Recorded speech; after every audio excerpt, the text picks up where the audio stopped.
Bismillahirrahmanirrahim. Jadi orang dulu itu ke masjid baca Quran menemukan sesuatu.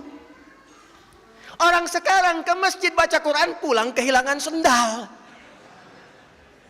Jadi ada sesuatu yang harus diperbaiki di situ.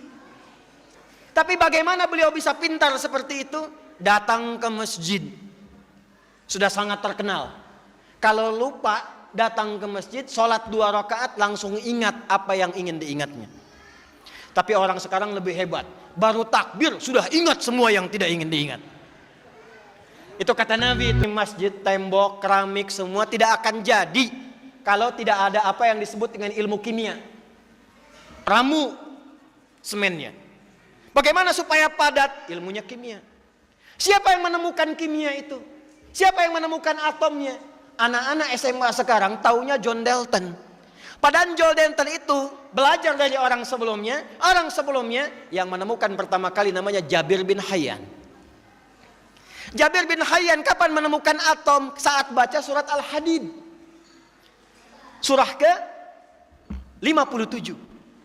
Baca surah 57, masuk ayat 25 sampai 26, wa anzalnal hadid, penasaran. Kata Allah, dengan keagunganku aku turunkan besi. Maka dibawa besi ke laboratorium beliau. Dilihat, diamati, dikeluarkan atomnya. Maka dari sinilah kemudian muncul nama atom untuk besi, Fe ferrum, F besar, E kecil. Nomor atom besinya 26. Besi itu, atom itu punya isotop. Isotop itu menjaga kestabilan atom supaya kokoh. Yang paling stabil nomornya 26, isotopnya 57. Surah 57 ayat 25 sampai 26. Jadi orang dulu itu ke masjid baca Quran menemukan sesuatu. Orang sekarang ke masjid baca Quran pulang kehilangan sendal. Jadi ada sesuatu yang harus diperbaiki di situ. Ibnu Sina, Bapak Ibu uninga Ibnu Sina? Avicenna? Avicenna itu ahli Quran, hafal Quran, tahu tafsir. Jadi dokter muda otodidak usia 15 tahun. Tapi bagaimana beliau bisa pintar seperti itu? Datang ke masjid. Sudah sangat terkenal. Kalau lupa datang ke masjid, sholat 2 rakaat langsung ingat apa yang ingin diingatnya. Tapi orang sekarang lebih hebat. Baru takbir sudah ingat semua yang tidak ingin diingat. Itu kata Nabi itu. Ya, kata Nabi, kalau ada orang mau sholat, nanti ada setan khusus yang akan menggoda, namanya khanzab. Hati-hati. Wa idza kabbara, kata Nabi, jika orang sudah bertakbir, fayaqulu syaitanu, maka setan akan menggoda, uzkur kadza, uzkur kadza. Itu setan khanzab, Pak Namina. Kalau nggak percaya silahkan. Nanti begitu mau Jumatan, kita mau takbir masih fokus nih. Tapi begitu mulai takbir, Allahu Akbar. Eta sapi nu dipencit kamari ilaha bade dituangna. Ikannya bagaimana? Jemuran dijemur seperti apa? Handphone belum dijawab, status belum diupdate. Itu baru takbir. Hatta la yash'ural musalli kam raka'atan yusalli. Sampai ada orang yang sholat lupa berapa rakaat dia sedang menunaikan sholatnya. Ada yang begitu? Ada yang begitu? Tuh wajah-wajahnya banyak tuh. Jadi orang dulu itu masuk masjid dapat sesuatu. Imam Al-Bukhari kenal? Kenal di mana ibu? Hanya di Limbangan di Masjid Al-Khudari ada ibu-ibu kenal Imam Bukhari itu. Nama aslinya Muhammad. Nama aslinya siapa? Muhammad. Punya bapak namanya Ismail. Punya kakek namanya Ibrahim. Jadi Muhammad bin Ismail bin Ibrahim. Punya buyut namanya Al-Mughirah. Punya setelah buyut apalagi tuh Pak Asep tuh?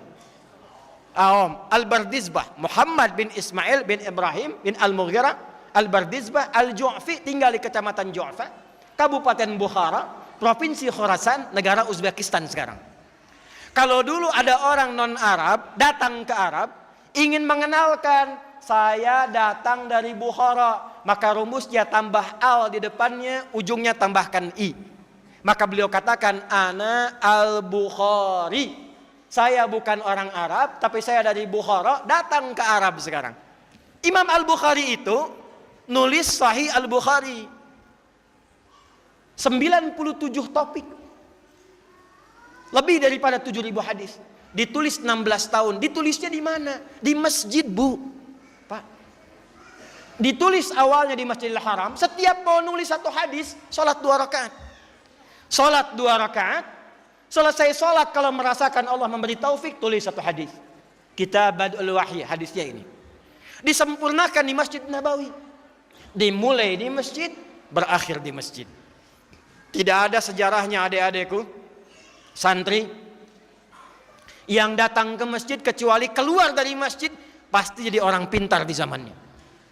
Imam Al-Ghazali i'tikafnya di mana? Di masjid. Al-Ghazali, Al-Kindi, Al-Farabi. Ya.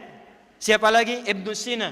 Siapa lagi? Al-Khawarizmi. Siapa lagi? Termasuk sahabat-sahabat Nabi, Ahlus Sufa, Abu Hurairah, Salman Al-Farisi, ridwanullah alaihim jami'an, Ibnu Abbas radhiyallahu taala anhuma. Itu semua orang-orang jenius dan tidak banyak yang tahu Ali bin Abi Thalib pun ternyata jenius matematika. Bapak yang dari pesantren, Pak, ada tafsir namanya Al-Jawahir. 7 jilid, Pak, besar.